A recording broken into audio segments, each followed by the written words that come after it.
Today's show is sponsored by Earth Friendly Products. For over 40 years, Earth Friendly Products brought you the greenest home products for all your family needs. Learn more at ecos.com. That's ecos.com. Now, let's get to the show. Today's show is...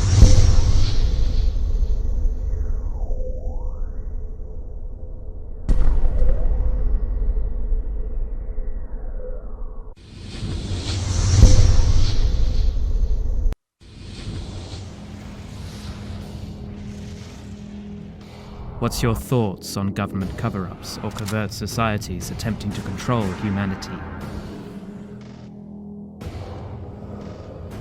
Do you believe in ancient astronauts, intergalactic communication, or extraterrestrial visitations?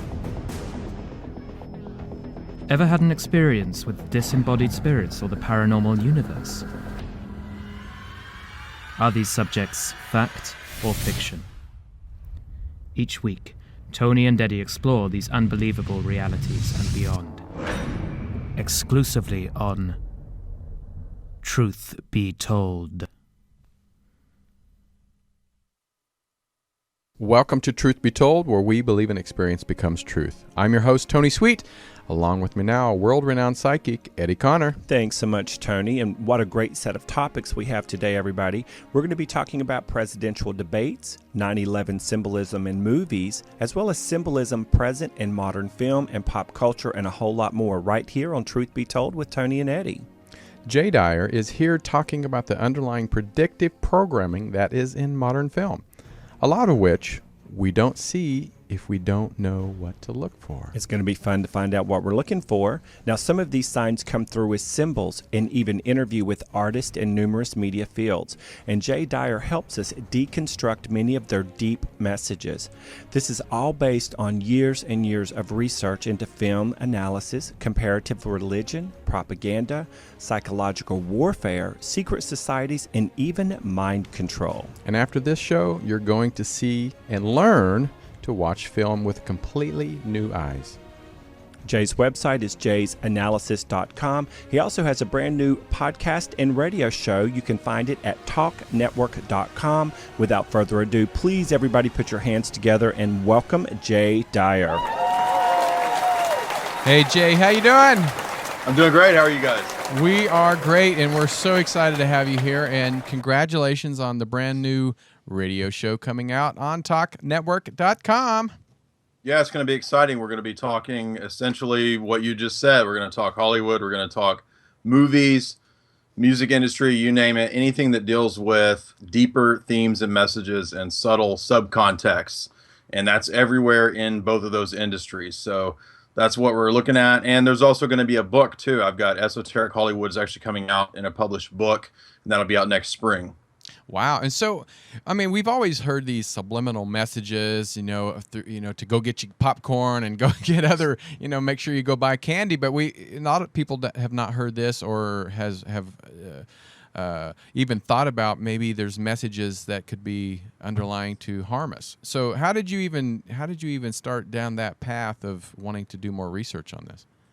Well, I always loved theater. I grew up doing theater. I did stand up for a while, and so I just had a particular affinity for that realm of the arts. And when I got to college and grad school, I decided that when I was doing a graduate thesis on Ian Fleming and James Bond and how Ian Fleming would actually tailor the James Bond stories to be based on real covert operations and black ops.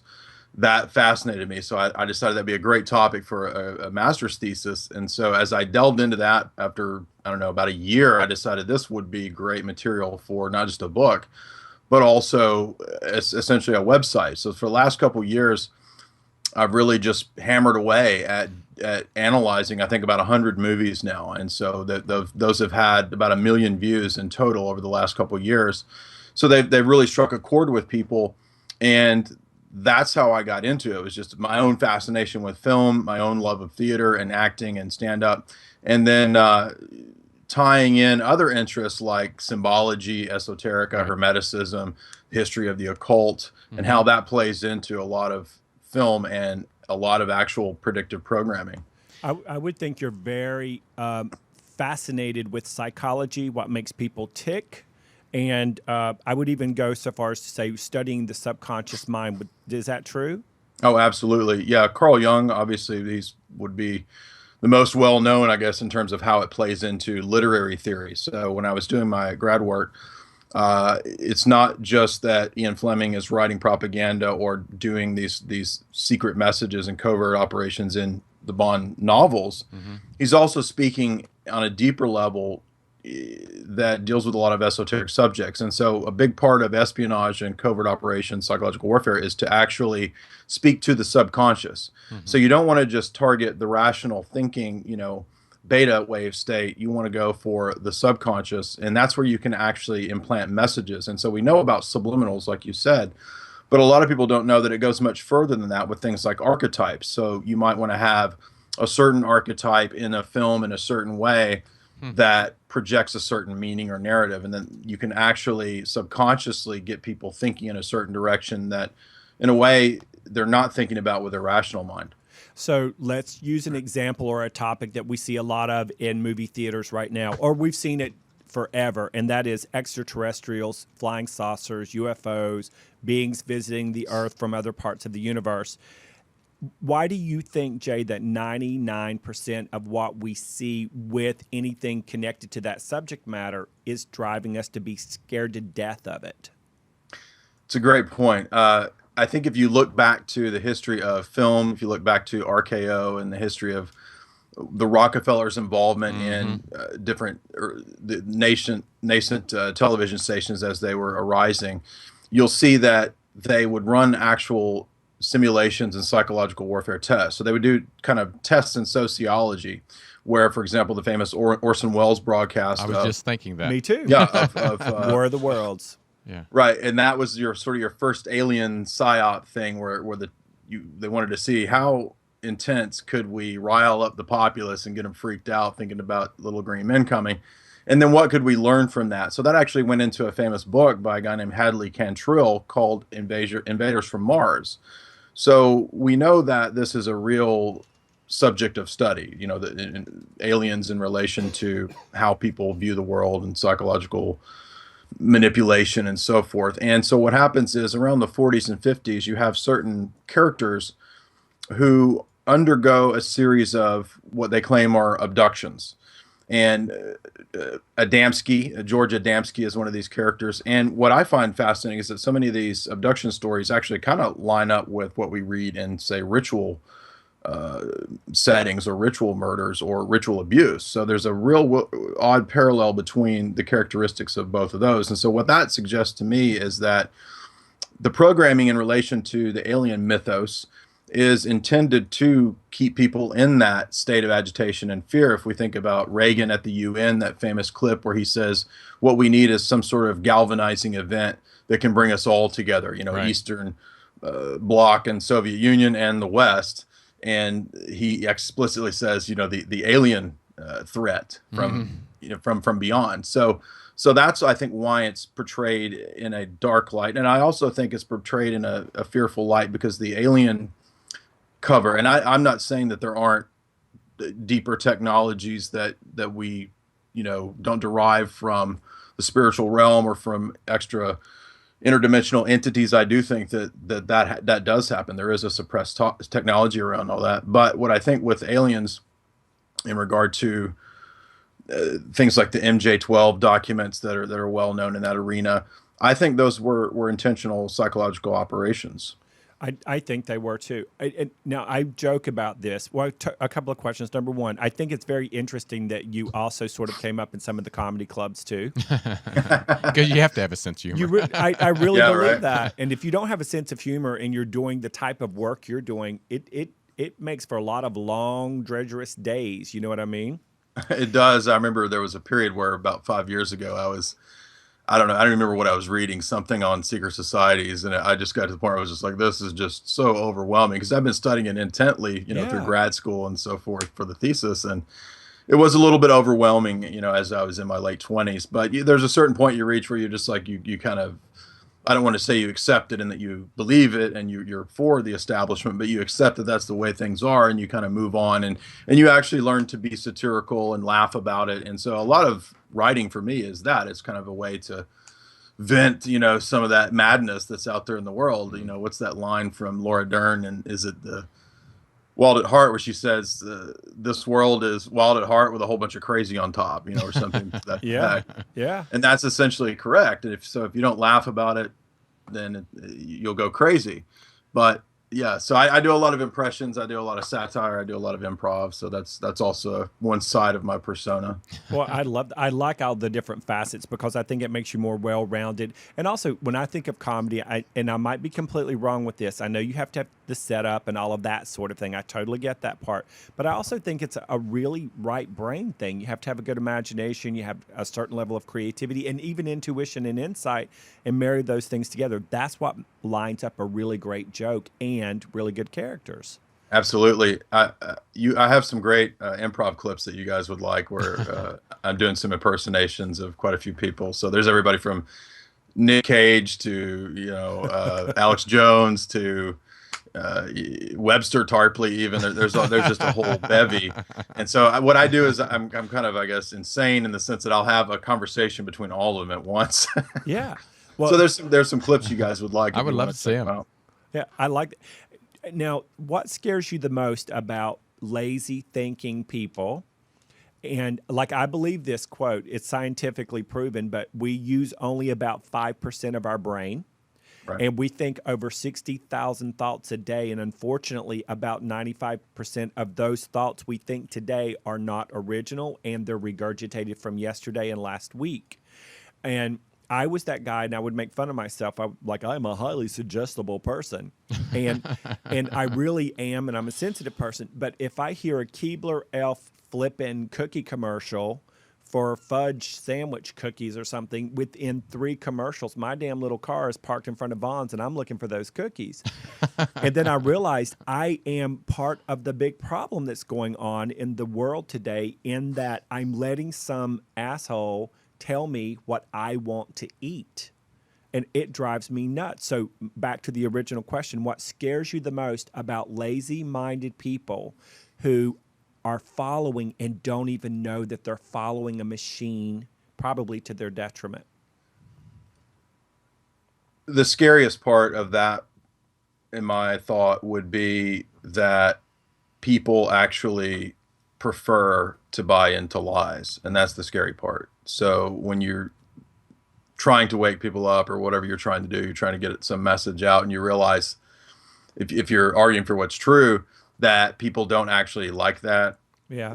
Because it shows us that we're in a comfortable spot. We have our paradigm challenged, and we need to move on. And human nature is just kind of lazy and boring. It doesn't want to do that. It's also an ego thing. People don't want to have their perspectives challenged, and that's what's great about philosophy. That's why I did philosophy, was because I like being challenged. I like thinking outside of the worldview that I have, and actually arguing within a whole other system to see if there's contradictions and things like that. So the scariest part is that, unfortunately, human nature, mankind, whatever, they tend to prefer lies. And so that's why they buy into the lies so easily, because that's easy, quick way out. So that's the scary part. It's not that there's evil out there. There is, evil oligarchs, rulers, whatever. The scary part is the masses that want to be lied to in kind of a slavish way.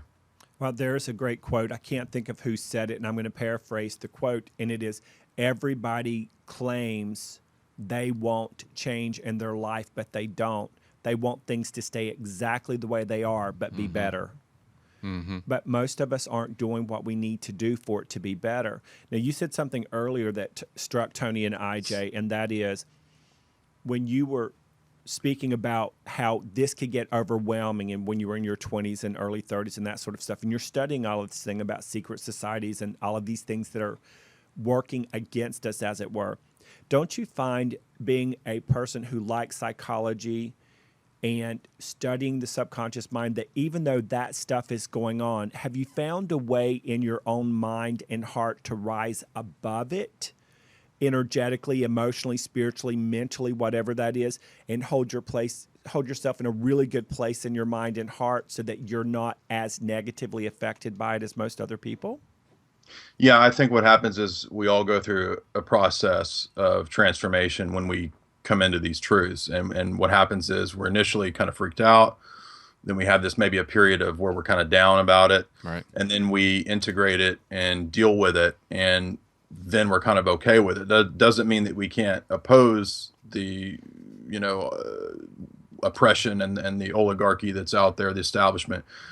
It just means that we're in a position where we're confident and we're not worried about consequences of, opposition and the negative feedback that we're going to get from it. So I think once you go through those stages that happen to all of us in this process, then you're a lot better established, a lot better fit to deal with the realities of how ridiculous things are actually. So philosophy was helpful in that. Philosophy enabled me to have critical thinking, and that was a big part of that, to always be vigilant, always be on guard, to critically analyze whatever comes your way, whether it's from film or whether it's from mass media, or whether it's from the government or whatever. Always be in a position where, for example, the basic fallacies of logic. This is something that education pedagogy for a long time, it was fundamental. You would learn the basics of logic and the basic fallacies. You could print that out and learn those in 10 minutes. And what you'll see is that you'll start noticing that news media, especially mainstream media, is constantly engaging in ridiculous fallacies. There's absolutely no logic there. It's actually just advertisements, right? So that's one thing that you could do, is just learn basic critical thinking, and that is what has enabled me to not be so easily duped, I think. Because it applies across the board to the advertising world as well. The CIA was involved in the rise of mass marketing and major advertising through things like J. Edward Mullen Advertising Agency, Edward Bernays. Jacques Ellul has a great book on this, on propaganda, that I recommend, as well as Bernays. So once we know the game, the game's up. The gig's up. It's not scary anymore. I've always said that this is like, it's like one big game, and it's people are like, what do you mean? I said, well, it's because as children we used to go out and play cops and robbers, and it's just become this huge game for people to see who has more power, who gets to be Superman, who gets to be Batman, and it's just a whole. There was an old saying, actually, my uncle, and he probably picked this up from somebody else. He said the only difference between men and boys or the price of the toys, and it's totally true. I mean, the price now as adults is human lives and human, suffering, and pretty much anything. Can we else. wreck Syria and then let Halliburton come in and rebuild it? Exactly right. Eddie, I think crazy. you I completely forgot the question, but I thought of another question. So here's my question. Two things came to me when you were speaking, which I would have never put together in my left brain, but there is a grieving process, I think, when we are forced to let go of our generational thinking, what our parents and parents taught us. When one of us breaks free from that paradigm, I just realized this. I broke free from it whenever I was 18 or 19. I literally moved the F away. And then when I was 34, 35, I literally moved from North Carolina to the exact opposite end of the United States. And there is this grieving thing that happens that you're not even really aware of. It's taking place. And there's many levels and layers and stages to grief. And I'm realizing, as I'm hearing you speak, Jay, that as we wake up, keep an open mind, think outside of the but, I'll say, meaning the but predictions of life and what we believe to be true instead of what really is true. Once we step outside of it, you really sort of isolate and alienate yourself from the very people that were claiming to keep you safe all of this time. And I didn't even realize there was this whole thing that was going on underneath the lies we've been told. And, you're talking about advertising the lies. That would be like live-ertisements. Live-ertisements. So do you think that you're a person who really does his best to think from his heart and his head, or just his head?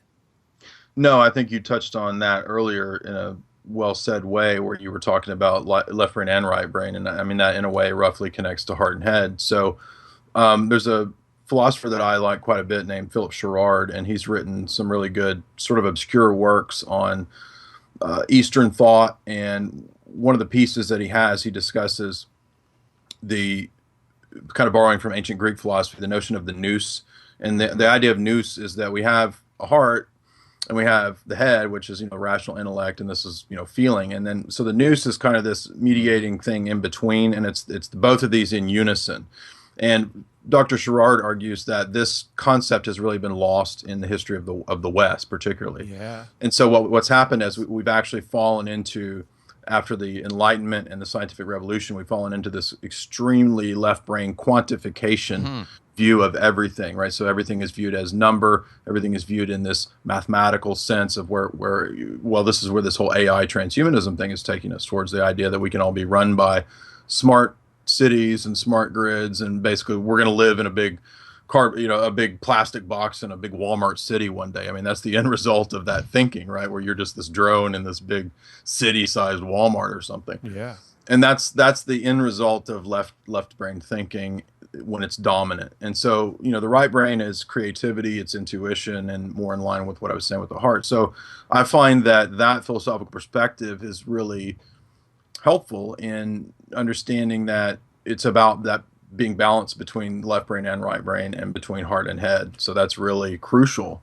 to operating in the world, because otherwise, if you're either one totally, and I guess we all are born with a sense of being in one way maybe a little more mathematically inclined, or a little more, I don't know, artistically, musically inclined or something.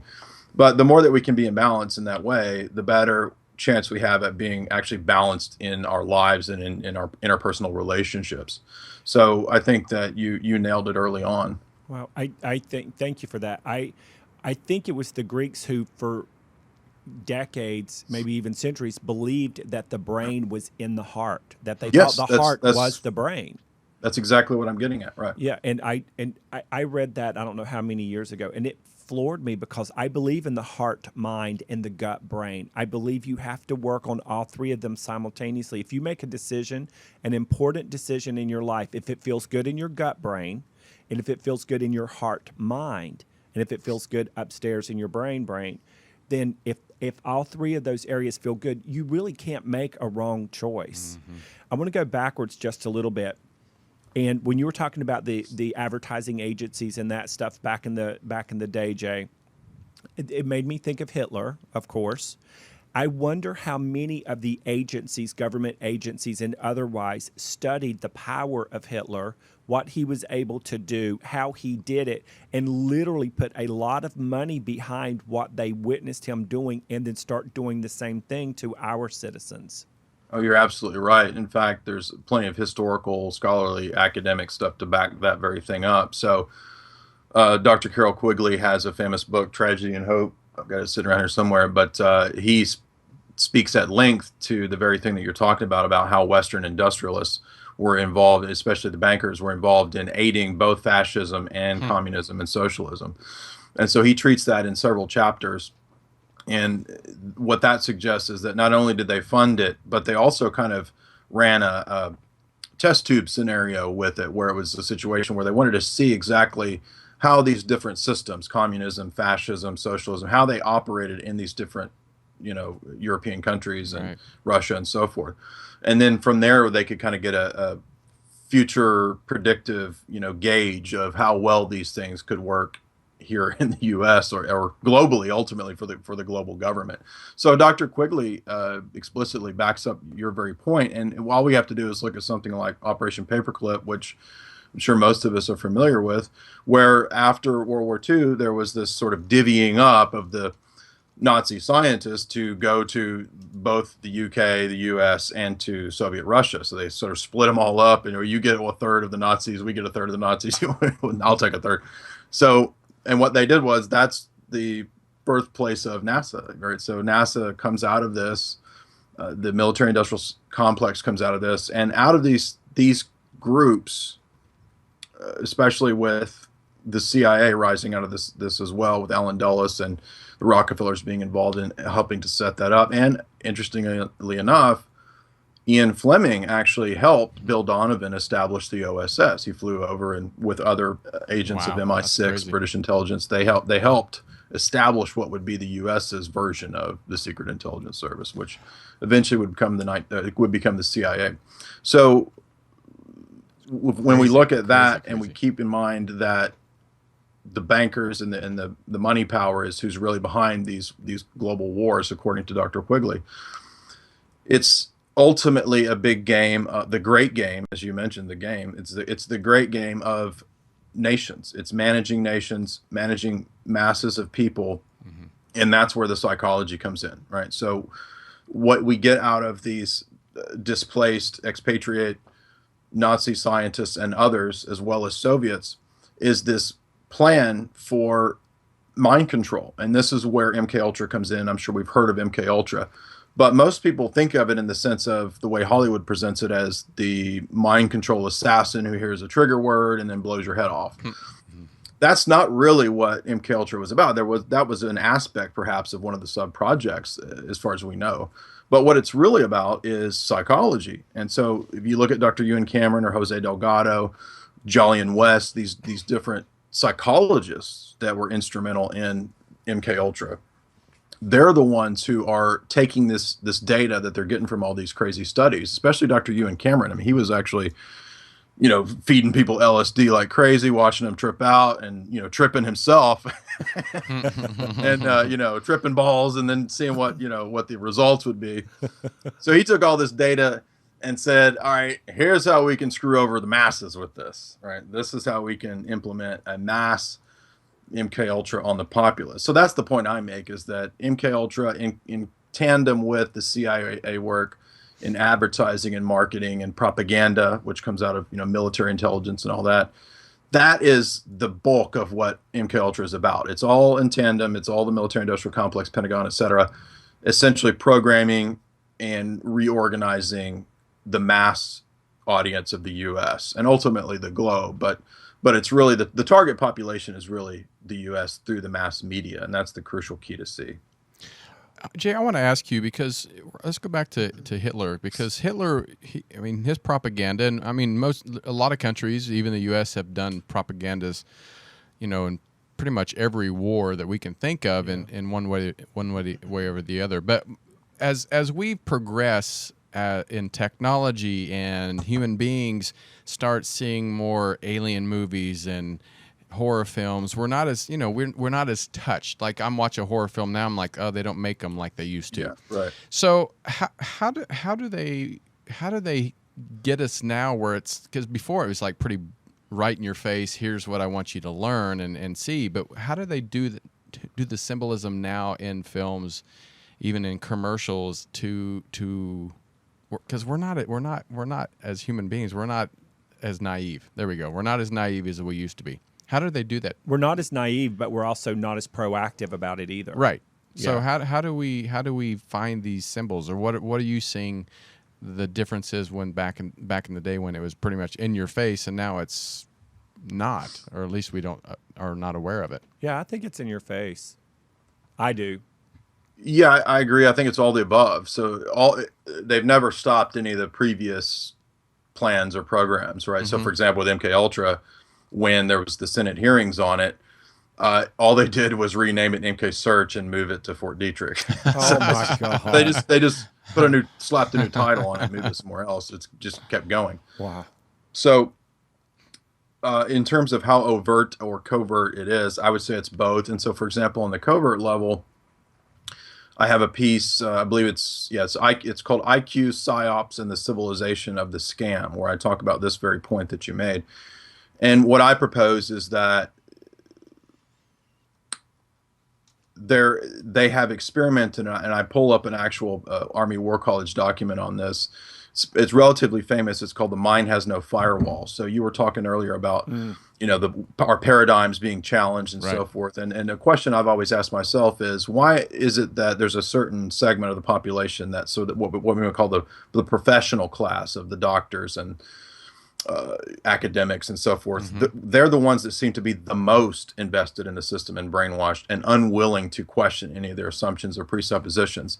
And so what I'm asking in that piece is really trying to get to the bottom of that question. Why is it that, because they're smart, right? I mean, this is people with 115, 120 IQs.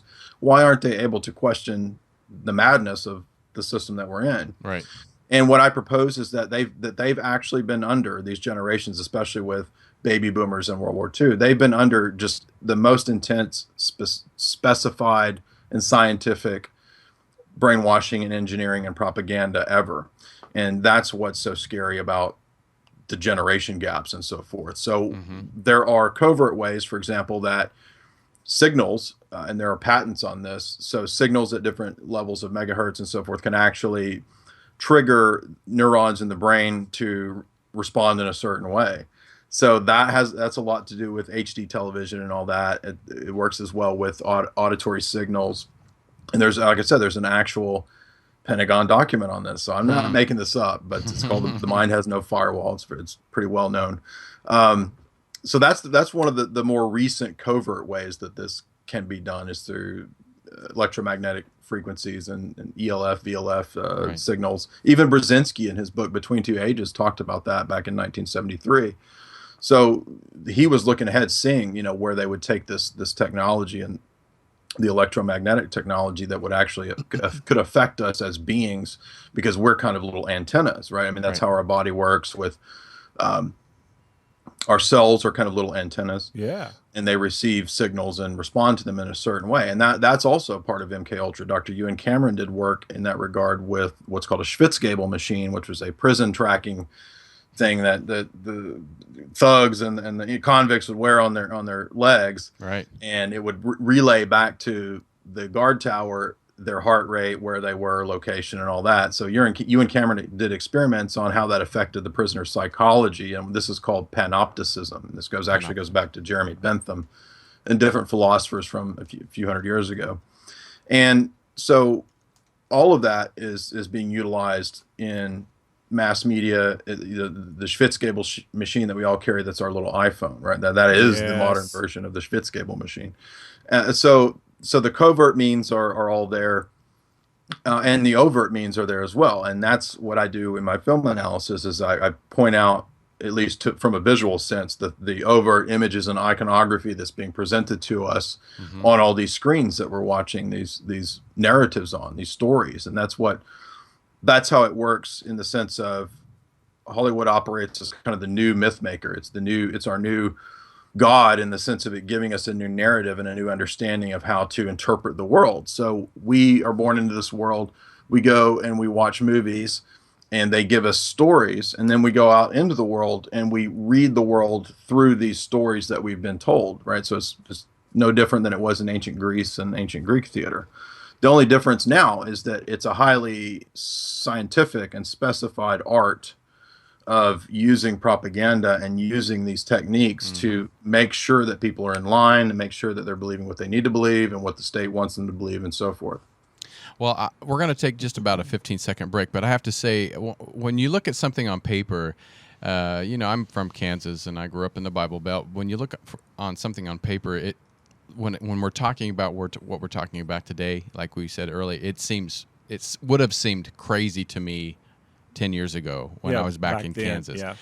But now it's great to see someone like yourself, a young man that is so knowledgeable and intelligent and bringing this to the world, because we have too many followers, and I think we need more leaders. And so when we come back, I was just at the Republican debate.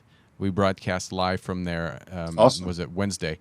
So when we come back, I'd love to talk about a little more debates and a little politics, and see what your theory is on that. So just 15 seconds and we'll be back. And this is Tony Sweet. And I'm Eddie Connor. Right here on Truth Be Told on Universal Broadcasting. Be right back.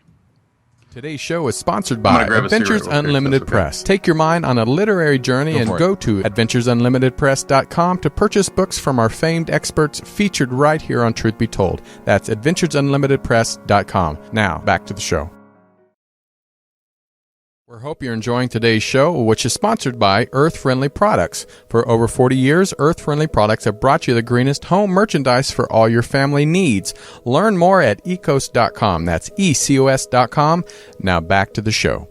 All right, so we're back, and if you missed what we were saying, is a couple days ago we went to the presidential library, the Reagan Library, and we were at the debate, and so we broadcast live. So what I was. Go ahead, Eddie. You tell him. Oh, I'm just going to paraphrase what Tony just just said. A little longer. No, it's all good. So what Tony was asking is, he was up at the Reagan Library and he was watching the Republicans, regurgitate whatever, and they're being asked intelligent questions. And Tony's question, essentially, I think, is when each candidate is answering the question that is presented to them, do you feel they're answering on behalf of the corporation that's backing them? Are they answering from their own heart, mind, and soul? Or are they answering on behalf of some other person that's putting money or ideas in their pocket to pass their private agenda instead of passing something that's going to actually benefit the United States? That's what I said. Yeah, I felt like it was an episode of The Apprentice. I felt like it was the most circus debate I'd ever seen. It was completely ridiculous and theatrical. So no, I think it was completely it was spectacle, and there was not hardly any genuine discussion or answering of questions in that debate, so-called debate. Yeah. In fact, I was on another show live commenting, and we were actually ad-libbing on the show. So I've actually got a bunch of one-liners if you want to hear them. I would love it. I would love it. All right. Now, they're a little bit, I don't know if you guys have is it okay to cuss on this? We're not FCC we're not regulated, censored. so go for it. Not censored? Okay, good. All right. So we're sitting there watching it. We just start laughing because this is like a B movie. We went into Mystery Science Theater mode on it. So I said Trump plans to use Christie as the wall to prevent immigration. That 747 in the background is not part of Reagan's library. It's actually Christie's caterers. Oh my God. I don't know. This one might be a little bit. I don't know if you guys might get this. Does the Reagan Library contain any titles on Johnny Gosh? I don't know that one. Yeah, I don't get that one. We're like, yeah. Well, this is a famous scandal because under the Bush administration, I was at Washington Post, I think, did a big expose back in 1978 or 79, 80 about prostitution in the White House. So this was a big scandal for I've heard of that Reagan before. and Bush administration. So Yeah. Johnny Gosh was actually one of the people that was used in this. It was pretty scandalous for the hypocritical GOP. But so It was the Hollywood madam of its day. right. Ted Cruz is about to give an altar call and invite sinners to accept Reagan into their hearts. I mean, he just has this whole persona like an evangelist, and he's up there. The whole thing was like Reagan worship. It was the most bizarre thing I've ever seen. His hair is very televangelist. Yeah.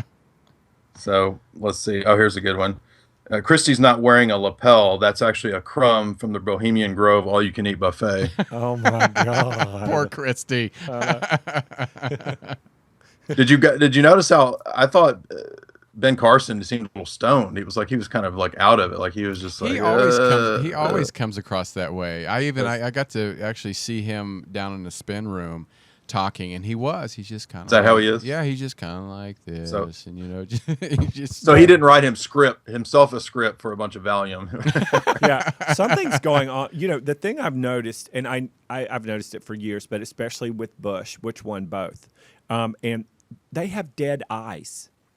They have dead eyes, and I'm not Democratic or Republican. I always pick, when it comes down to it, I pick the person out of the final two that has the biggest heart and is not afraid to go with that over what other people are bullying them to do. Now, it always comes down to two, so you got to pick one of the two, and that's what I go with. I don't go with the labels and the titles and that sort of thing. But what I saw on stage was a bunch of robots, mostly dead eyes, and in what is it, Carly Fiorina? Is that how you say it?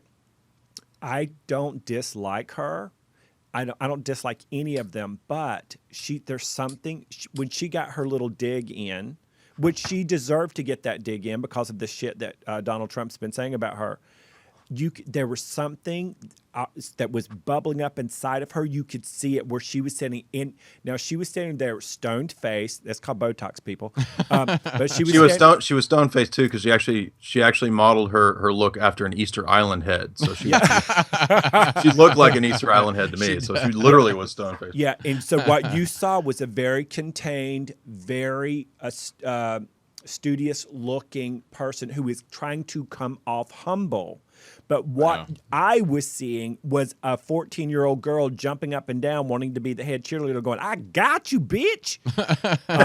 And so, To me, she looked like a woman who carries herself as if she's a professional who's had a bunch of kids and never had an orgasm. That's how she looked to me. I mean, she just has this most stone cold, face of Viper CEO. yeah, that a great hilarious. pearl necklace and some diamond earrings. It's like, okay.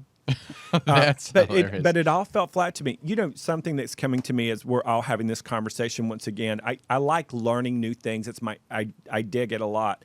But even though there's a huge machine behind and billions of dollars behind brainwashing people and getting them to acquiesce the way you want them to and to obey you. Mm-hmm. I love how you said they have these little gods in their hands, their iPhones.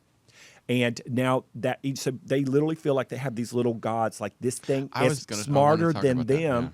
And they don't even have any clue whatsoever that that's one of the things that's brainwashing them. But here's the thing that I'm the most surprised about. And Jay, I'm not scared to be wrong about anything. What we're getting from mass media is super simple. They keep showing a simple image over and over. Trump, Trump, Trump, Trump, Trump. Planes flying into the Twin Towers, towers, towers, towers, towers, towers, towers. You don't see any of those little sound bites, clips, or sentences less than 25 times in 30 minutes. Mm-hmm. And so what it's doing is going good, bad, right, wrong, do, don't. And that's the brilliance of the mastermind that's going on. But it just comes back to good, bad. Mm-hmm. And it makes you think, oh, well, I can't support that because that's bad. Like you don't have a damn mind of your own. And I'm going to jump on a tangent for 1 second because it pisses me off so bad. What do you think is behind all of this media coverage, even though most of the country is completely against it? What is behind the media coverage of cops beating the shit out of African Americans, murdering them in front of our eyes in cold blood? What the F is that about? Well, the answer, in my view, is not pretty, and it's what's called in military strategy and in geopolitical strategy a strategy of tension. Mm-hmm. And so this is what happens in foreign policy, and I make the argument in several articles that what we're doing in foreign policy with basically creating chaos and then offering ourselves, the government, not ourselves, not us, but the government offering itself as the savior in all of these chaotic situations, this managed chaos. It's the same policy domestically. So when the establishment will fund all these movements elsewhere, create chaos, like I said earlier, then Halliburton and the contractors come in to, quote, rebuild it. It's the same policy here where what the establishment wants to do is, on the one hand, have tension from above and tension from below. So they want to have the cops against the people. Mm-hmm. And that's done through a certain type of propaganda that's geared and targeted towards that niche of people. And then they also want to have so in other words, the cops feel like everyone's against them, and they're trigger happy and they're on steroids and out of their mind, roid heads. And then with the population, the idea is that you need to be against all the police. The police are out to get you, and there are obviously legitimate cases where the police have just gone crazy, overstepping their boundaries and just being madmen. And so what that allows is the establishment to then come in and say, well, here's a whole bunch of new regulations, and that's going to save us from all of this social disorder. And you can look at there's a guy named Gene Sharp, and he's a professor at Princeton or somewhere, but I have a piece that I think touches on this very well. It's called ISIS, Feminists, and Thugs, Dupes of the Foundations and Think Tanks. Wow. And what I'm arguing in that piece is this point, that it's a strategy by the establishment, by the Pentagon. RAND Corporation has actually done a lot of work in fine-tuning these operations to create destabilization, and that's what it's about. And then it allows the establishment to come in with problems that they've fostered and riled up and not aided but abetted, right, through provocateurs and through insane cops and all this stuff. They even hire cops, under a certain IQ. Like, you can't have an IQ above some, low amount to be a policeman. There've been news articles about that in New York. Oh, So, in other words, you can't have a mind of your own. Yeah, so they don't want people that are critically thinking, especially not at that enforcer level, right? So we think of the Milgram experiments where people just put on white lab coats and started commanding people around, and people are walking around, right, and shocking people, or they think it was an experiment. So but they think they're shocking people just because some guy in a lab coat tells them to do it. And it was something like 85% of the people just followed that order without any question, without critically thinking, hey, are we actually shocking people here? What's going on? This is crazy. So that's what it's all about. It's about having an enforcer class, a Stasi class that just follows orders and causes legitimate grievances amongst the people. That's what they want to do. So we have about 2 minutes left. So here's the image I get when you say that. And by the way, what you didn't say, but you did say at the same time, was that there's bigger agencies, some of them even our government, behind the curtain, fueling the officers to do this thing so that then the government can swoop in and look like the big savior, even though they're the ones also backing it up. So the image I got was the mom, the sick, twisted mom, who's imbalanced in her thinking, irritated that the baby is crying. She takes her cigarette, she burns the baby's arm with the cigarette, and then the baby starts screaming, and then the mother comes up and soothes the baby because she feels bad that she burned the baby with the cigarette. And now the baby's like, oh, wait a minute. So you're the person who burned me with the cigarette, but now you're the one coddling me too. That's an amazing analogy. Yes, and that's exactly what's happening to us on a mass level. And I can't believe we're out of time. I know. You're going to have to come back. Please come back. And please, I'd love to. Yeah. And tell us more. And then we'll get more into the symbolism. But we also want to hear more about your Esoteric Hollywood when it comes out. We'd love to have you back, Jay. Oh, yeah, absolutely. Anytime. And tell us again when your show is going to be on talknetwork.com, when it's going to be on. I think the network is launching October, or maybe a little bit later, depending on if the date gets pushed back. But we're looking at in somewhere in October. So yeah, I'll have an evening show that'll essentially be. If you go to Jay's Analysis, you'll hear quite a few podcast interviews there, and that'll give you a taste for what it is. Or you can read some of the film reviews there. There's a tab up top for, like I said, there's 100 reviews there, analyses. And that's what it'll be. It'll be conversations like we're having, but, a lot more focused on different films and different directors and what they're trying to say and how to decode, and not be lost in the matrix of Hollywood. That's great. Wow. Well, I'm just blown away. I know. Yeah. It's always great to walk away from an interview and going, damn, that was good. I know. And I'll be awesome. Well, thank you. I was raggedy ass tired. I had to come in early, went to bed late, and I was like, oh, Lord, I don't want to do a pre-record. Now I'm like, I'm so glad I did a pre-record. Right, yeah. Thanks, yeah, Jay. I wanted to keep talking, right? Yeah, I know, exactly. That's when you know it's really, really good. Listen, we appreciate your intelligence, but we like how you're packaged it all with passion and purpose. So thank you for that. All right. Well, thank you guys very much. It's a Thank pleasure. you, Jay. And go to jaysanalysis.com, and you can check out all his film reviews. And also make sure you listen to his podcast and his radio show coming out on talknetwork.com. So thanks, Jay. Appreciate all right, it. Thank Bye. you. All right. Take Bye. care. We'll talk to you soon. All right. All right, guys. It is time to get out of here. And this is Tony Sweet. I'm Eddie Connor. And you're listening to Truth Be Told on Universal Broadcasting Network. Be right back.